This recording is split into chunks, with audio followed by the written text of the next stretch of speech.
Bueno, ahora pasamos al inglés. Muchas gracias, Vicente, por tu amable presentación, creo, y también gracias al profesor Krugman por acompañarnos esta tarde.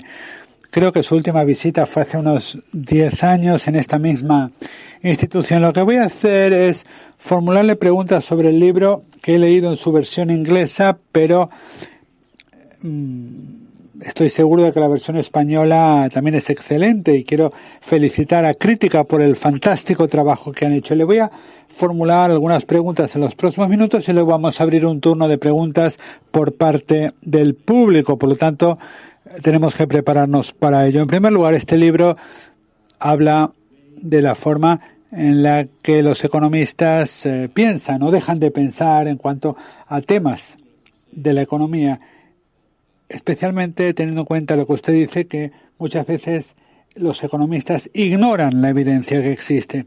O sea que en Estados Unidos dentro de poco va a haber unas elecciones. ¿Cuáles son los zombies en esa elección que deben darnos más miedo? Bueno, pues en Estados Unidos, esto no siempre sucede en todas partes, pero en Estados Unidos los zombies están siempre a la derecha. Bueno, porque lo que les mantiene caminando es el dinero, lo que los mantiene activos, lo que les mantiene vivos es el dinero, que es básicamente el estímulo principal que tienen estos zombies. Entonces, tenemos un presidente que ha recortado muchísimo los impuestos, diciendo que recortar los impuestos a los ricos es algo fantástico, lo cual es una idea bastante dudosa. Ya se había hecho y ahora se ha hecho otra vez y la deuda ha explosionado. La mayor parte de los miembros republicanos del Congreso niegan, por ejemplo, de que existe el cambio climático. El presidente también lo niega. Esos serían los dos zombies principales. Hay muchos otros elementos, pero no hablo mucho de el circuito europeo en el libro, pero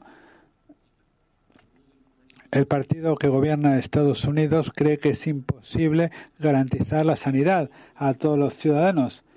Todos los otros países pueden hacerlo, pero en Estados Unidos dicen que es imposible y que las reformas que se han realizado, a pesar de que han marcado una diferencia muy positiva, no han funcionado.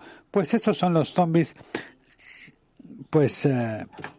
más destacados. ¿Cómo respondería alguien que dice, bueno, quizás usted tenga razón, sin embargo la economía funciona bien? Entonces, ¿por qué funciona bien la economía? ¿Porque Obama estableció los cimientos correctos o porque estos políticos pues han ideado una nueva forma mágica de que las cosas funcionen bien que nunca hubiéramos pensado? Bueno, pues hay dos elementos. En primer lugar, he hecho una gráfica que muestra el crecimiento del PIB y el crecimiento del empleo en Estados Unidos desde finales de la Gran Recesión. Y si nos olvidamos de que hubo unas elecciones en 2019, pues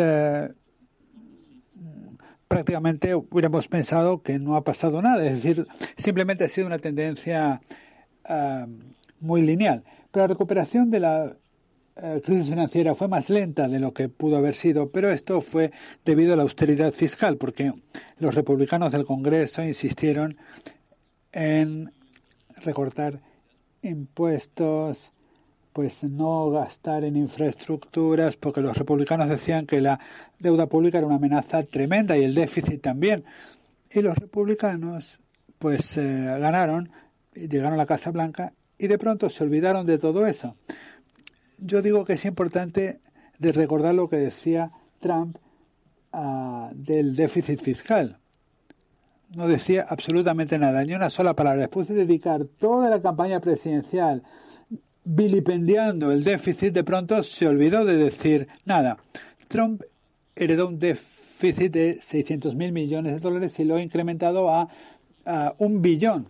Y aunque no es un déficit demasiado saludable, básicamente se ha generado dando dinero a las empresas privadas, pues se trata de un estímulo fiscal importante. Por lo tanto, Trump lo que ha hecho es dar un estímulo keynesiano a la economía.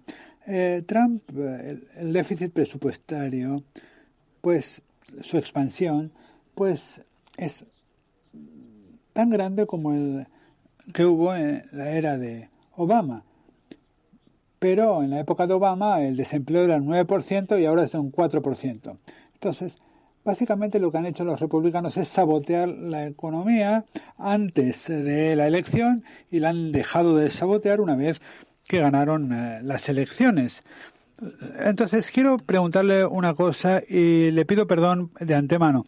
La pregunta es, si Trump mañana pudiese conseguir 15.000 millones o 16.000 millones, un paquete de 16.000 millones para construir un muro entre Estados Unidos y México, ¿usted lo apoyaría como un buen estímulo económico? Bueno, sí, sería un estímulo, evidentemente. Durante la crisis, yo de hecho sugerí, bueno, era un chiste, pero sugerí que debíamos inventar una amenaza de alienígenas para gastar dinero, para defendernos, porque hay que gastar dinero, aunque sea para una tontería. Ahora bien, hay otra cara de la moneda, porque México es nuestro vecino y construir un muro contra tu vecino es algo que te va a dañar más que favorecer. Pero si Trump quisiera, pues, realmente reparar nuestras carreteras y nuestros ferrocarriles, tendría el apoyo de casi todos los demócratas del Congreso. Por lo tanto, lo único que nos impide tener un estímulo económico real es que Trump y su partido no quieren hacer ese tipo de cosas. Sí, perfectamente. Ahora, en la página 10 de su libro, en la edición inglesa, dice lo siguiente: veo a Trump no como algo que se aleja del pasado, sino una culminación de donde nos ha llevado el conservadurismo durante décadas. Entonces, ¿podría ampliar esto? O sea que Trump simplemente es algo insignificante porque se trata de un proceso que ha ido desarrollándose durante mucho tiempo y lo que estamos viendo hoy simplemente es una culminación de este proceso. Bueno, algo parecido a Trump iba a suceder. En Estados Unidos, el conservadurismo, pues los partidos de Estados Unidos son muy diferentes. El Partido Republicano es un brazo de un movimiento más grande, que es el conservadurismo, que incluye el Partido Republicano, Fox News, etcétera, una serie de organizaciones que operan en unísono, financiadas por la misma gente, todas ellas, y cada vez ha ido avanzando hacia tendencias autoritarias. Y quiero decirlo, podía sonar extremo, pero el Partido Republicano es un régimen autoritario y lo ha sido durante mucho tiempo. La explotación de la hostilidad racial en las elecciones se remonta a la época de Ronald Reagan, o bueno, incluso de Richard Nixon. Por lo tanto, todas estas cosas estaban presentes. Ahora Trump, la sorpresa acerca de Trump es que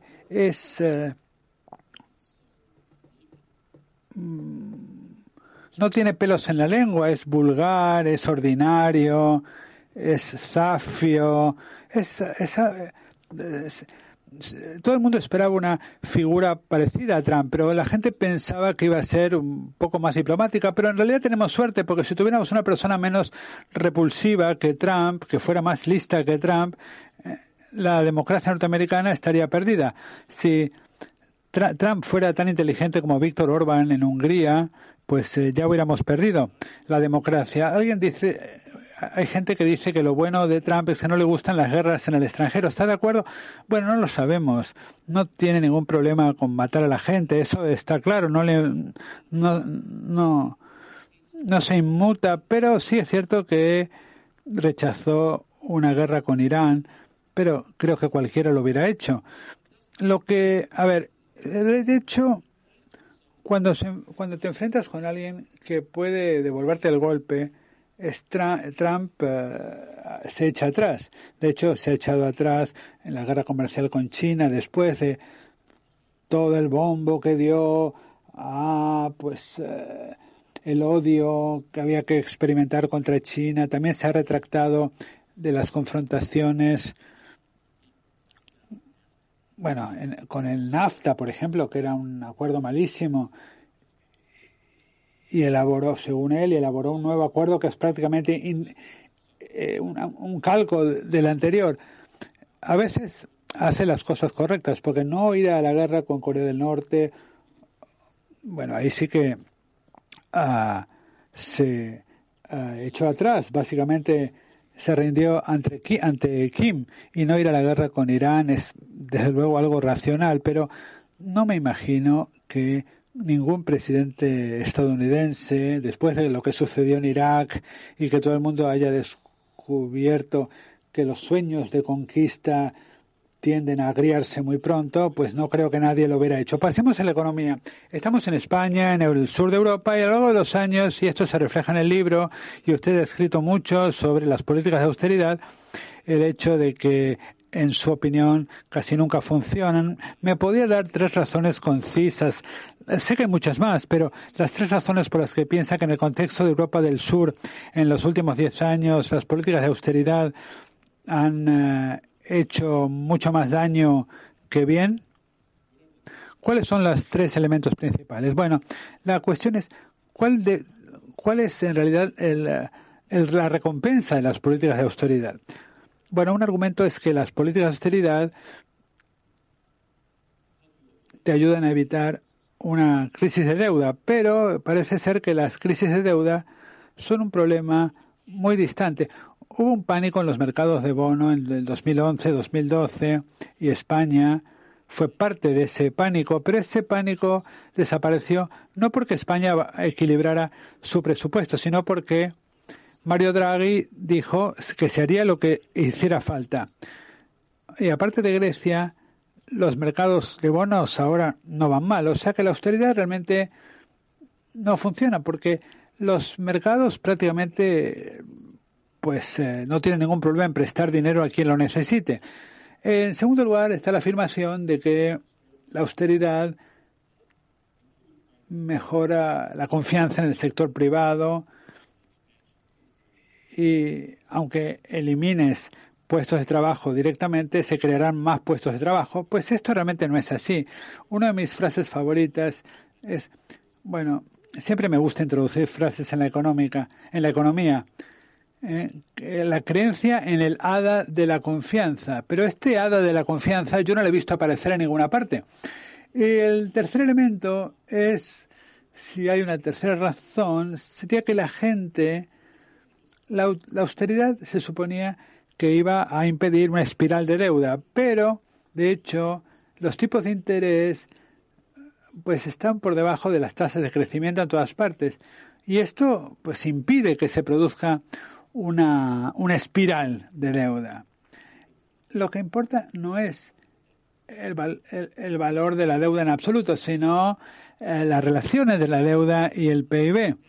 La deuda, de hecho, desaparece si tienes un alto nivel de deuda. En lugar de causar una espiral de deuda, lo que sucede es que tener más deuda supone que la espiral se convierte en un mito y no hay que preocuparse por ella. Todas las premisas sobre las que se basaron las políticas de austeridad han resultado ser falsas. Es algo bastante increíble, ¿no?, que tienes ahora mismo a Olivia Blanchard, que es amiga mía, pero era economista del FMI, y dio un discurso el año pasado en Estados Unidos con muchas preocupaciones sobre la deuda, pero todas estas preocupaciones pues realmente están totalmente infundadas y son muy exageradas en todo caso. Por lo tanto, toda esa mentalidad según la cual la deuda pública se convierte en el enemigo a batir en la mente de los políticos era una falacia total y no llevó a ningún sitio, pero al mismo tiempo se causó mucho daño. Bueno, probablemente un 20 o 30% de las personas que están en el público son conservadoras desde el punto de vista fiscal. Quizás le podríamos llamar zombies, porque, bueno, no, yo no llamo a la gente zombies. Bueno, algunos hay, no lo voy a negar, pero yo me gusta utilizar la palabra zombie para clasificar algunas ideas. Entonces, ¿qué piensa usted en este momento, verdad? Estamos en el 2020, no hace 10 años, no hace 5 años. ¿Qué podemos decirles a las personas que todavía no se han convencido? Bueno, pues quiero darte algunos ejemplos contemporáneos. Un ejemplo sería, de hecho, bueno, ¿dónde empezamos? Empezamos, bueno, en la economía norteamericana va mejor que la economía europea. ¿Por qué? Porque Estados Unidos ha justamente creado un déficit de gasto. No me gusta la forma en la que lo ha hecho, pero hay mucho déficit. Estados Unidos ha abandonado la contención fiscal, la eurozona se ha mantenido en la austeridad y el que ha ganado es Estados Unidos. Japón tiene mucha más deuda que cualquier otro país occidental, más de un 200% del PIB. Entonces cabe pensar que ellos deberían realizar políticas de austeridad. Pero en primer lugar, Japón puede pedir prestado a tipos negativos. O sea que los mercados financieros pues no tienen problema. Y además Japón de vez en cuando intenta realizar cosas conservadoras. Acaba de hacerlo. Ha incrementado el IVA y el resultado es que la economía se está retrayendo a un 6% anual, como consecuencia de la subida del IVA.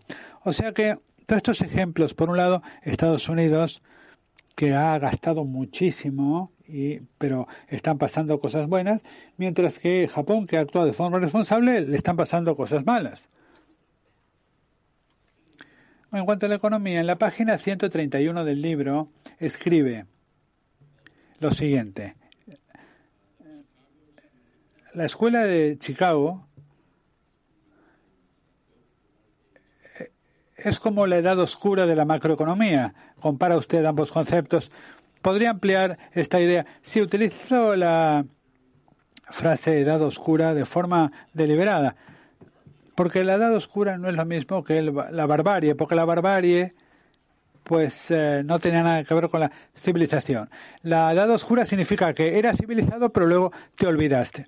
Y antes se sabía qué hacer cuando había una depresión en la economía. Se utilizaban estímulos fiscales para luchar contra el desempleo, no te preocupaba la inflación cuando la economía se deprimía. Pero una gran parte de la profesión de economistas decían, bueno, pues si la gente es muy racional y los mercados son eficientes, estas cosas no pueden suceder y por lo tanto no suceden. Por lo tanto, se han olvidado. De hecho, fue un caso de amnesia. Muchos de los departamentos universitarios, pues, no enseñaban las cosas más útiles de la economía. En 2009 se hablaba mucho de estímulos fiscales y quedó claro que los profesores titulares de economía en las universidades norteamericanas, muchos de ellos estaban reinventando falacias, haciendo ver que eran ideas brillantes. O sea que se ha perdido mucho conocimiento. Es como, o sea, en la Gran Depresión se aprendieron muchas cosas que luego, por algún motivo, pues se pasaron por alto o se olvidaron. Usted es asesor, pues,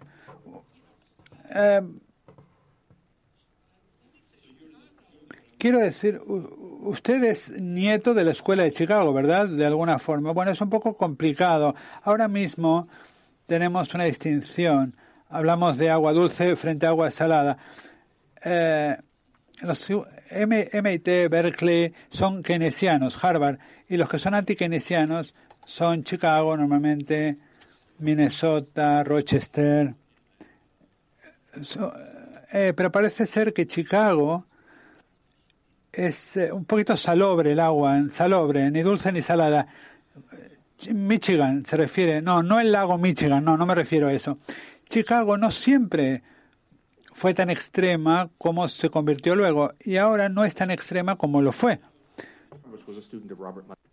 Básicamente, Robert Mandel, por ejemplo, su trabajo era bastante keynesiano. Más adelante, no, pero bueno, pero en el momento que se hizo el estudio Rudio, el modelo Mondale era más o menos exactamente lo que pensaba yo sobre la macroeconomía.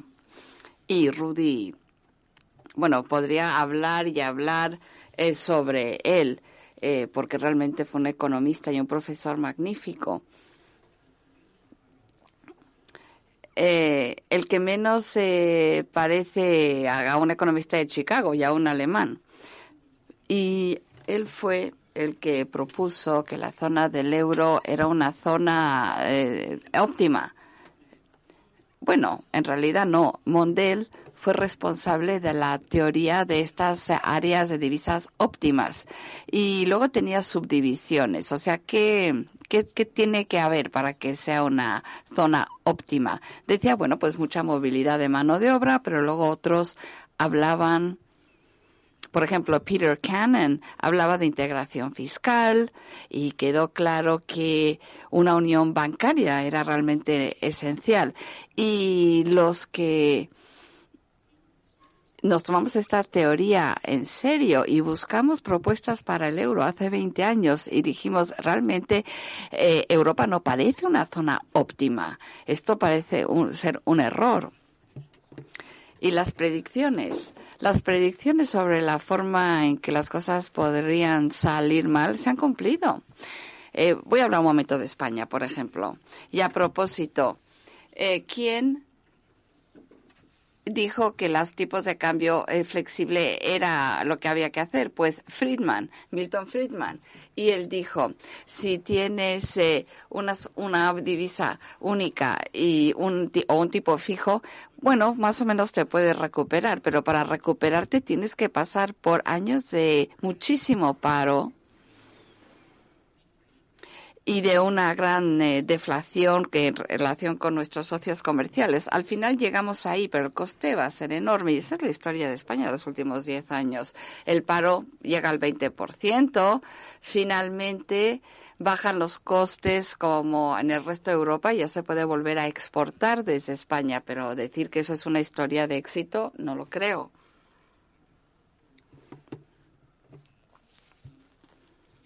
Otra historia de éxito así y bueno, acabaremos realmente en un gran fracaso.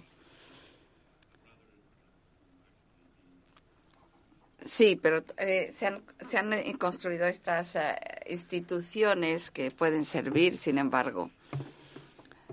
Bueno, el no entrar en una unión monetaria es una cosa y simplemente no te unes a esa unión monetaria y ya está. Pero una vez que estás ya dentro, supongamos que España no entra. Supongamos que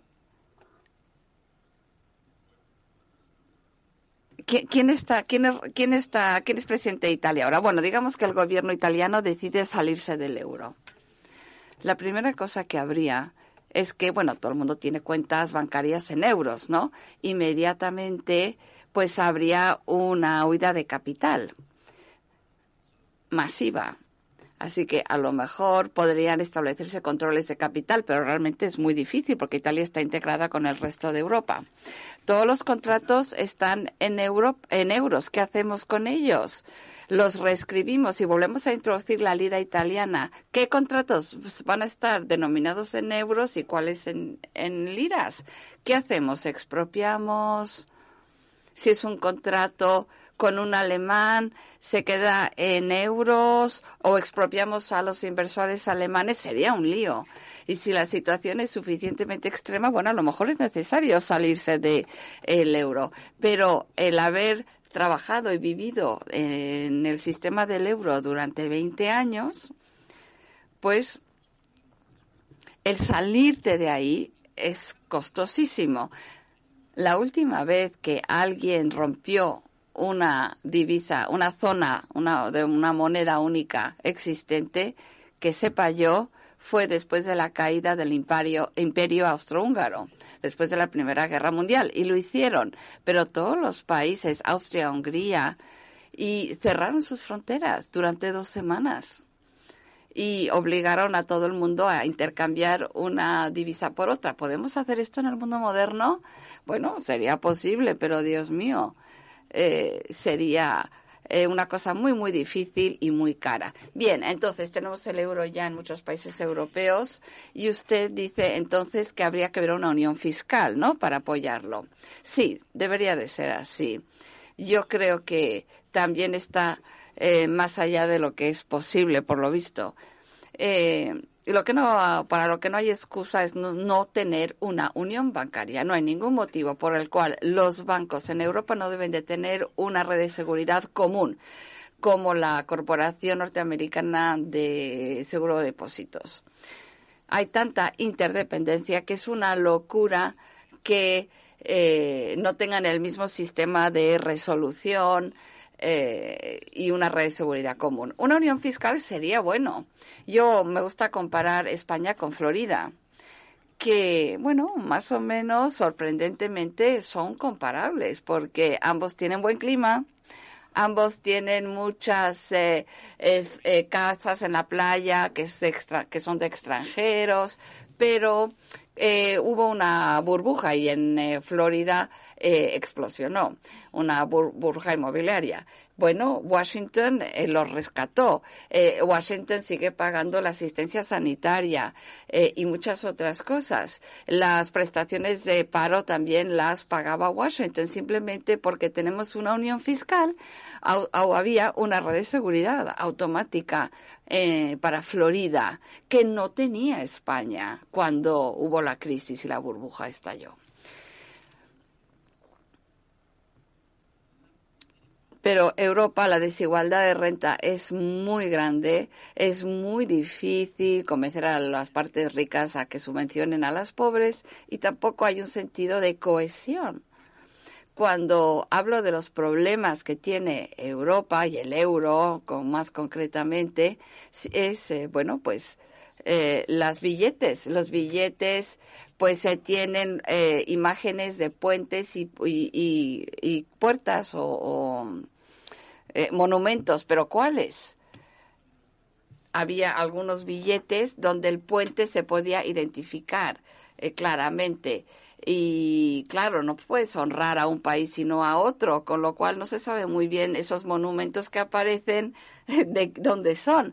En cambio, en Estados Unidos sí que hay fotos de personas que fueron muy importantes, expresidentes de Estados Unidos.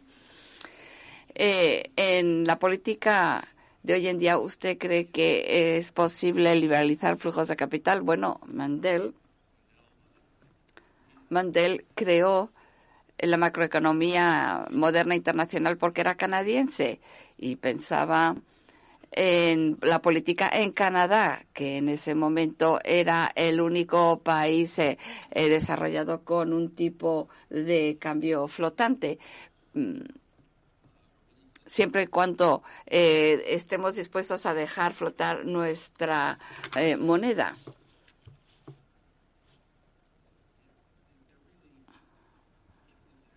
La gente exagera hasta qué punto, bueno, los movimientos internacionales de capital pueden reforzar nuestra autonomía de nuestra política monetaria. Si tienes tu propio dinero y recortas los tipos de interés, tienes una ventaja de la depreciación de tu moneda porque hace que tus exportaciones sean más competitivas.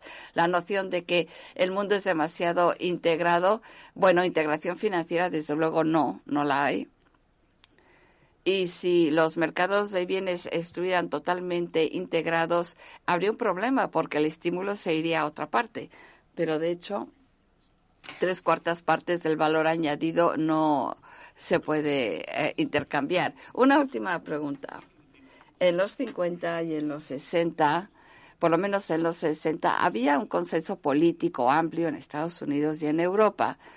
No solamente entre partidos, sino entre los patronales y los sindicatos. Pero hoy no hay consenso. Tenemos gente en un lado y otros en otro. Es posible desde el punto de vista político implantar las políticas keynesianas de forma sostenible. El éxito tiende a generar su propio apoyo.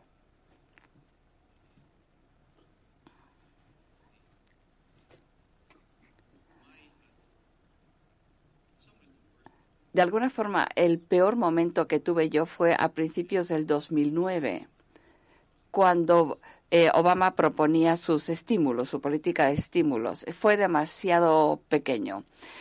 Fue demasiado poco. Y el problema es que como es demasiado poco, la gente dice ha fracasado, aunque ahora hay un acuerdo universal entre economistas de que ayudó. Pero si hubiese sido mayor, habría sido una historia de éxito clarísima. Así que si vas a ser keynesiano, pues hazlo a una buena escala para que la gente vea las ventajas. Muy bien, claramente es usted el mejor economista desde David Ricardo. Bueno, a lo mejor otros no están de acuerdo. Bueno, una pregunta importante. ¿Cree usted que hay economistas serios hoy en día que apoyen o que digan que funciona el mercantilismo? No, no hay mercantilistas serios. Nadie que lo haya pensado bien piensa que la medida de éxito es si tienes un excedente comercial o no. Así no es como funciona el mundo. Creo que tenemos una imagen más clara del lado oscuro de la globalización. Siempre lo supimos. Yo nunca negué de que iba a haber algunos perdedores con la globalización y que iba a haber algunos impactos negativos en los salarios reales de algunos trabajadores. No han sido demasiado, pero de lo que no me di cuenta, y realmente tendría que haberlo sabido. Y las personas que lo averiguaron fueron mis alumnos, debo decir. Y es que los impactos de la globalización, aunque son relativamente pequeños y están muy difundidos en la economía, de hecho están muy concentrados. Cuando las importaciones de China crecen, seguramente ha desplazado a un millón de trabajadores en Estados Unidos. En Estados Unidos, 1,5 millones de trabajadores son despedidos todos los meses por diferentes motivos, o sea que no es tantos trabajadores en el contexto de la economía norteamericana. Pero si tú eres alguien que produces muebles y esa industria de los muebles está concentrada en una zona de Carolina, bueno, pues de ese estado de Estados Unidos, pues ese estado sí que se vio muy afectado, se podría haber afectado. Así que esos impactos sí han sido mayores de lo que yo pensaba, y eso, bueno, no lo vi y tendría que haberlo visto, porque la localización de la industria es uno de mis temas. Pero había un lado oscuro más importante de lo que la gente se daba cuenta. Eso no quiere decir que haya sido un error. El mundo es mucho mejor ahora, sobre todo porque los países pobres ahora pueden exportar. Pero tendríamos que haber tenido una red de seguridad mucho más fuerte para hacer frente a estos problemas. Algunas preguntas más y luego ya abrimos el turno al público. Solo hay 4 referencias a China en el índice de su libro. Solo 4 referencias en un libro que tiene 400 páginas. ¿Es porque China es insignificante? No, es que tuve que elegir. Y como es un libro sobre ideas malas en el debate político occidental, pues China no encaja mucho. Y también, aunque pienso mucho en China, no me considero un experto en China. China es difícil de prever. A mí me gustan los números, me gusta trabajar con las estadísticas, con los números, pero las estadísticas sobre China, pues es como ciencia ficción, ¿verdad? Porque nunca sabes si te lo puedes creer o no. Y si preguntas a los expertos en China y preguntas, te cuentan algo y luego le preguntas a otro experto y te cuenta lo contrario.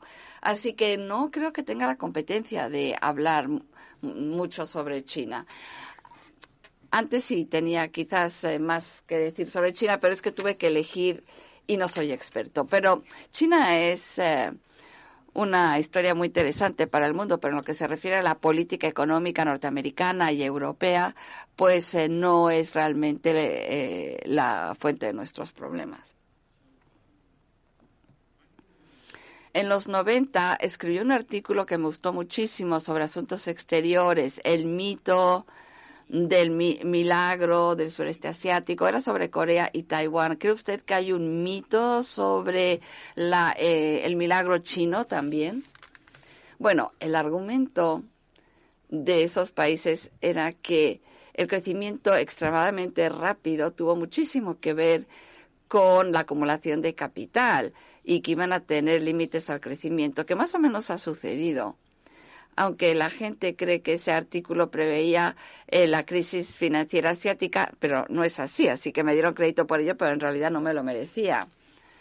Yo solía decir que sí, fue antes de la crisis, pero yo me equivoqué en el 90% sobre la crisis asiática, pero los demás se equivocaron en un 110%, así que yo solo me equivoqué en 90%, así que quedé mejor que los otros. Pero bueno, en China sí que hemos visto algunos de los síndromes porque el crecimiento se basa en una acumulación de capital insostenible y se va a estrellar en algún momento, pero llevo mucho tiempo diciéndolo y los chinos buscan maneras de seguir acumulando más y más capital. En algún momento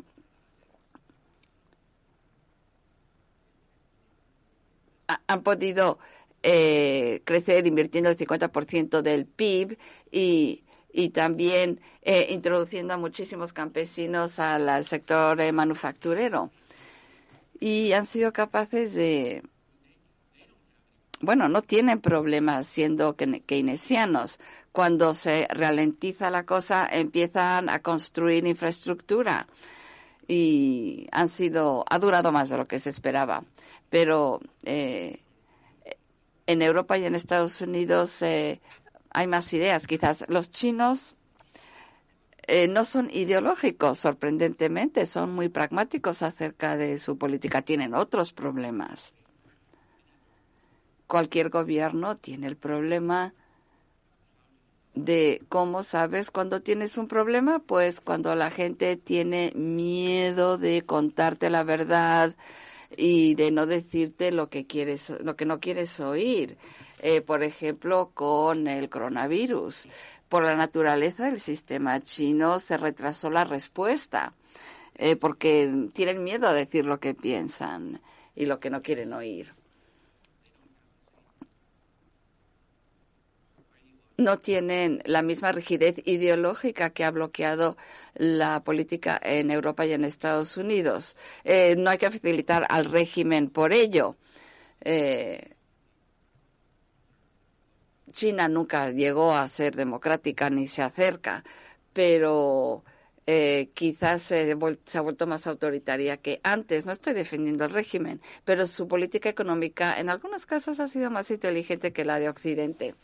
Sí, últimas dos preguntas. Cambio climático. ¿Cuál es, desde su punto de vista, la mejor forma de controlar el problema? Impuestos a las empresas sobre el carbono, incentivos fiscales para energía verde, tener el precio adecuado en las externalidades. La respuesta es sí, a todos, sí a todo.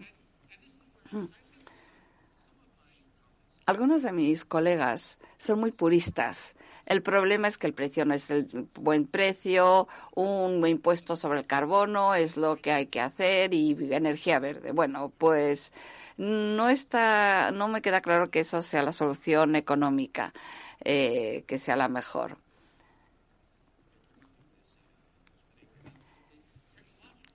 El desarrollo tecnológico, esta increíble revolución que hemos visto, energía solar, eólica, no fue gracias solo al sector privado. El gobierno también invirtió mucho en tecnología. El gasto público en infraestructura verde es buena economía. El impuesto sobre el carbono no lo hace por sí solo.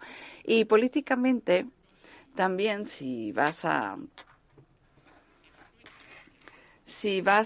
hacer una política no se puede basar solo en el sacrificio. Por ejemplo, tienes que conducir coches más pequeños o no puedes conducir coches. Tiene que ser algo que tenga también un lado positivo. El nuevo deal verde, de eso hablamos en Estados Unidos. Nadie sabe exactamente lo que quiere decir, que está muy bien. El hecho de que el nuevo deal, el New Deal verde, puede querer decir muchas cosas, está muy bien. Puede querer decir, pues, crear nuevos puestos de trabajo, esto y lo otro. Quiere decir un paquete de medidas. Así que yo estoy a favor de un enfoque más ecléctico, un poquito de aquí, un poquito de allá. No una solución del libro de texto. Eso no existe porque no hay que tratar de ser demasiado puristas. Mi última pregunta. Creo firmemente que la desigualdad es uno de los problemas más graves a los que nos enfrentamos. El cambio tecnológico en muchas industrias del mundo va a hacer que la gente se quede sin trabajo. Pero si esto sucede, supongamos que esto es cierto, que va a haber menos trabajos para muchas personas. ¿Qué tipo de iniciativas elegiría usted? Tenemos el ingreso básico universal, etcétera. Si el problema es real, ¿cuál sería la solución? A lo mejor no lo cree que sea real el problema. El cambio tecnológico es desplazar puestos de trabajo, siempre ha sido así. No ha habido ningún momento donde no haya habido una revolución tecnológica que haya hecho perder puestos de trabajo en alguna parte de la economía. Pero el ritmo de ese cambio ha sido más lento, de hecho, que en décadas anteriores. El crecimiento de la productividad ha sido no inusualmente alto, sino bajo en los últimos años. El número de trabajos perdidos por la tecnología o que han cambiado por la tecnología es menor. Yo creo que hay un sesgo muy importante ahí. Si la gente como nosotros sabemos a personas que han perdido su trabajo por la tecnología, pero ha habido revoluciones tecnológicas anteriores. El hecho de que se utilizan contenedores. Antes la gente bajaba, había mucha gente, muchos estibadores trabajando en los puertos. Ahora se utilizan grúas gigantes. Ya no son personas, son grúas las que descargan los contenedores en los puertos de los barcos. Eso fue mucho más disruptivo que lo que está pasando ahora en el Silicon Valley. La minería del carbono, por ejemplo. Antes, en 1940, hubo varios cientos de miles de mineros. Ahora hay solo 40,000. ¿Dónde han ido esos trabajos? No fue por la política medioambiental, eso solo ha existido en los últimos años, fue por la tecnología. Enviamos a hombres allá abajo a cavar agujeros, ahora utilizamos explosivos. Una vez más, no conozco ningún minero y tampoco conocía a los que descargaban los barcos, por eso no nos damos cuenta de ello. Pero eso es así, ha tenido menos impacto esta revolución que las anteriores en los puestos de trabajo. Si realmente llega un momento en que los robots se hagan con todos los trabajos, que esto es algo que lleva la humanidad prediciendo durante 60, 80 años, quizás suceda algún día. Entonces ya habría que hablar sobre un ingreso básico universal. Entonces sí, pero o bien la garantía básica, ingresos básicos, o es muy barato que no puedes vivir con ello, o es demasiado caro. Ese es el problema. Y no creo que estamos dispuestos a tener una política fiscal que nos dé unos ingresos básicos que sean lo suficientes para que una persona pueda vivir, y el que es menos, que no te da para vivir, pues tampoco sirve. Una vez más, volvamos a plantearnos esto cuando estén ya los robots. Si no sea Arnold Schwarzenegger que venga a eliminarnos a todos.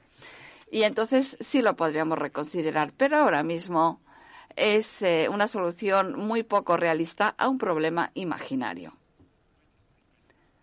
No creo que sea una buena idea, como habrán podido ver o deducir. Pero si fuésemos a introducir un ingreso básico universal, aumentaría la desigualdad, porque la gente que lo necesita lo gastaría, pero los demás lo ahorrarían. Bueno, la gente que no lo necesita tienen una renta mucho mayor que ni lo notarían. Ni siquiera yo. Yo me reúno con personas que tienen muchísimo más dinero que yo, pero aún un profesional que gane bien, estamos hablando de un ingreso básico universal de $1,000 al mes, a mí no cambiaría mi vida. El problema con ese ingreso básico universal es que las cantidades que se están proponiendo es demasiado pequeño y para que funcionara sería demasiado. Muchísimas gracias.